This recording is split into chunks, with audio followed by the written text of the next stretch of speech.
मी प्रदीप जाधव।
वर्षापासून आदरणीय बाळासाहेब आंबेडकर यांच्या नेतृत्वाखाली आम्ही हजारोंचे कार्यकर्ते स्वयंसेवक म्हणून त्या ठिकाणी काम करतो आणि ह्या ठिकाणी अनेक लोकांनी मुद्दे उपस्थित केले शौचालयाचे।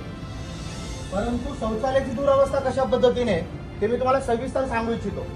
आपण जे शौचालय सांगता तो आम्ही पुरवतो म्हणून ही जी माहिती तुम्ही इथं लोकांसमोर मांडता किंवा लोकांना जे पुस्तक तुम्ही देता त्याच्यात पूर्णपणे खोटी माहिती असते। सगळ्यात महत्त्वाचं म्हणजे तुम्ही त्या ठिकाणी सांगता आम्ही 380 नळ बसवले, परंतु प्रत्यक्षात आमच्याकडे व्हिडिओ आहेत तुमच्या अधिकाऱ्यांचे। त्या ठिकाणी पाहणी केल्यानंतर फक्त 120 ते 125 नळ त्या ठिकाणी मिळाले। त्याच्यानंतर तुमचे अधिकारी असे उत्तर देतात की जे शौचालयामध्ये नळ लागलेले आहेत ते देखील पिण्याच्या पाण्याचेच आहेत। तर तुमच्या अधिकाऱ्यांना आम्ही ते त्यावेळेस सूचना केली होती तुम्ही ते पाणी पिऊन दाखवा, परंतु त्यांनी ते पिऊन दाखवलं नाही। त्या सगळ्यांचे व्हिडिओ आमच्याकडे। त्याच्यानंतर मागच्या वेळेस तुमचे जे काही मदत कक्ष होते त्यात कुठलाही अधिकारी त्यावेळेस मदत कक्षात नव्हता आणि बाकीचे जे अधिकारी इतर वॉर्डमधनं त्या ठिकाणी येतात ते असं कळवतात की आम्हाला याच्यातली काही कल्पना नाहीये, माहिती नाहीये आणि ह्या संबंधित वॉर्डचे अधिकारी त्या ठिकाणावरनं पलायन करतात, पळून जातात आणि त्याच्यानंतर संघर्ष सुरू होतो तो वंचित बहुजन आघाडीचे कार्यकर्ते आणि पोलिसांमध्ये। आणि हे मागच्या 5 वर्षापासून होत आहे। आम्ही वारंवार तुम्हाला सूचना देतोय, बाळासाहेबांनी देखील पत्र दिलेलं आहे। मागच्या वेळेस आदरणीय सुजाताताई आंबेडकर देखील या नियोजनात सहभागी होते, तरी देखील तुमच्याकडनं जाणीवपूर्वक दुर्लक्ष केलं जातं। महिलांमध्ये आणि पुरुषांमध्ये पार्टिशन सुद्धा नसतं, त्याचे पुरावे। त्याच्यानंतर महिला शौचालयामध्ये पुरुष कर्मचारी काम करत असतो, त्यांचे नशेचे पूर्ण पुरावे ते त्या ठिकाणी गांजा पितात, ह्याचे देखील आम्ही तुम्हाला पुरावे दिलेत। आणि जे लास्ट टाइमला पिंक टॉयलेट म्हणून एका संस्थेने पिंक टॉयलेट शिवाजी पार्कमध्ये उभं केलं होतं, ते जाणीवपूर्वक आम्हाला असं वाटतं की आमचा अपमान करण्यासाठी त्या ठिकाणी ते उभं केलं होतं। त्यांचं असं म्हणणं होतं हे पिंक टॉयलेट फक्त कर्मचाऱ्यांसाठी आहे। त्याच्यानंतर वादविवाद झाला आणि ते पिंक टॉयलेट नंतर त्यांनी ओपन केले आणि ह्या महानगरपालिकेच्या सभागृहामध्ये जवळपास 10 आरोल असतील आता जर आपण शोधले तर। आणि त्या अख्ख्या शिवाजी पार्कमध्ये तुम्ही फक्त 4 आरोल लावता पाण्याचे। हा कुठला न्याय आणि कुठल्या पद्धतीचं तुम्ही नियोजन करताय? आणि पेपरवरती एक दाखवताय, पुस्तकामध्ये एक छापताय, शौचालय तुम्ही 380 दाखवताय आणि प्रत्यक्षात ते नसतातच। आणि या सगळ्या सुविधा पुरवण्यासाठी तुम्हाला 6 डिसेंबरची सकाळी उलटून जाते। तुमच्याकडे साधे तिकडे स्टिकर लावायला माणसं नसतात, पुरुषांचे स्टिकर लावायला आणि महिलांचे स्टिकर लावायला एक माणूस तुमच्याकडे नसतो। रात्रभर आम्ही तुमच्याशी वाद घालायचा, विवाद करायचा, त्याच्यानंतर तुमचा एक कर्मचारी येईल, तिथं पाणी नसतं, लाईट नसते, म्हणजे आम्ही वारंवार तुमच्यासोबत वाद करायचा का? आणि तुम्ही जे जेवणाची व्यवस्था केली आहे ते जेवणाचं अन्न आमच्याकडे व्हिडिओ आहे त्याचे, तर फक्त पांढरा आणि पिवळा भात तुम्ही देताय, आमची थट्टा करताय का तुम्ही? त्याच्यापेक्षा आमचा आंबेडकरी अनुयायी इथं सज्ज आहे, तो स्वतः इथल्या अनुयायांना जेवण वाटतो चांगल्या पद्धतीने। तुम्ही आलेला निधी सगळे मिळून मिसळून गडप करताय दिसते त्याच्यामध्ये।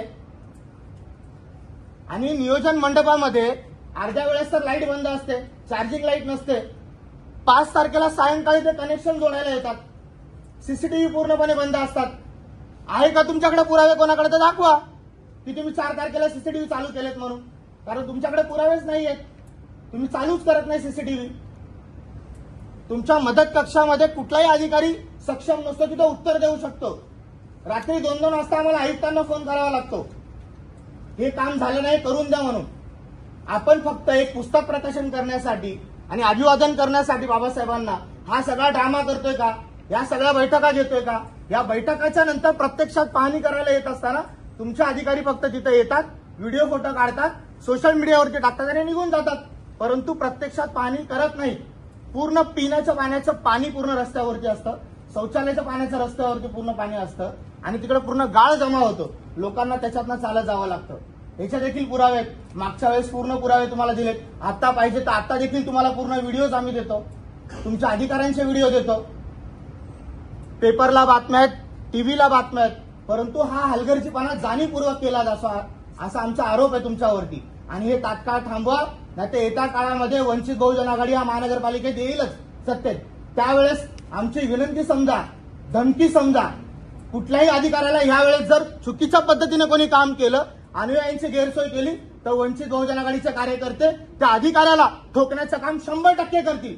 तुम्हाला काय गुन्हा दाखल करायचा, काय कारवाई करायची ते करून घ्या तुम्ही. हा बाळासाहेबांचा आदेश आमच्याकडनं. बाळासाहेबांनी आम्हाला हे सांगितलेलं आहे. यापुढे गैरसोय कुठल्याही पद्धतीची खपवून घेतली जाणार नाही. आणि आम्ही वारंवार तुम्हाला पत्रव्यवहार देखील केलेले आहेत, पुरावे देखील दिलेले आहेत. तर मी तुम्हाला सगळ्यांना विनंती करतो पुन्हा एकदा, ज्या अधिकाऱ्याला तुम्ही जबाबदारी देतात त्या अधिकाऱ्याने तर ठामपणे काम योग्यरित्या पार पाडायला पाहिजे. ज्याला जबाबदारी माहिती आहे त्याच अधिकाऱ्याला तिथं उभा केलं पाहिजे. आणि वंचित बहुजन आघाडीचे स्वयंसेवक हे तुमच्या मदतीला उभा असते तिथं, परंतु तुम्ही जाणीवपूर्वक त्यांना हायपर करता, त्यांच्याशी वाद घालता आणि तुम्ही सरळ बाजूला होता आणि पोलीस प्रशासनाला तिथं पुढे करता. आम्ही त्या दिवसाचं महत्व जाणतो. तो दिवस इथल्या देशभरातल्या बहुजनांसाठी दुःखाचा दिवस आहे, म्हणून आम्ही खूप संयम बाळगतो. परंतु जर तुम्ही इथल्या आंबेडकरी अनुयायांची गैरसोय केली तर वंचित बहुजन आघाडी तुम्हाला सोडणार नाही. एवढंच बोलताना थांबतो. जय भीम, जय भारत. आवडलं असेल तर लाईक करा, मित्रांना शेअर करा आणि हो, सबस्क्राईब करायला विसरू नका, कारण हा आहे आवाज वंचित बहुजनांचा, तुमचा हक्काचा आवाज.